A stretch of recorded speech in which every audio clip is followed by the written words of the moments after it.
How do I use keywords for textbook summarizing? Imagine trying to find your way through a busy city without a map. Using keywords in textbook summarizing is like having a GPS that guides you straight to the main points. When you read a chapter, look for words or phrases that stand out. These are often in headings, bolded text, or repeated throughout the section. They act as signposts, showing you what the core ideas are.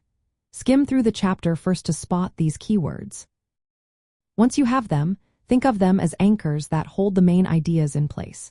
Create a simple outline or a concept map based on these keywords. This helps you organize the information logically, making it easier to understand and remember.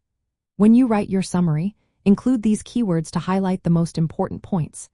Paraphrase the ideas in your own words to make sure you really understand them. Using keywords in your summaries makes your notes clearer and more focused. It also keeps you actively involved with the material instead of just passively reading. Before you start reading, turn some keywords into questions. For example, if the keyword is photosynthesis, ask yourself, what is photosynthesis and why is it important? This guides your focus and makes your summarizing more targeted. Practical steps include highlighting keywords in headings, bold text, and important terms. Then, create an outline based on these words, leaving space to add details later. Use the keywords to write short, clear sentences that capture the main ideas. Always paraphrase to reinforce your understanding.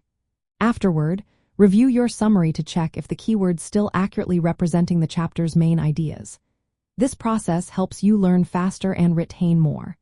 It also makes reviewing easier because your notes are organized around key concepts.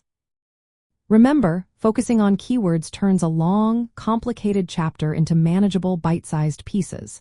It saves time and makes studying more effective. So next time you open a textbook, look for those important words and use them to guide your summary. This simple trick can make a big difference in how well you understand and remember your studies.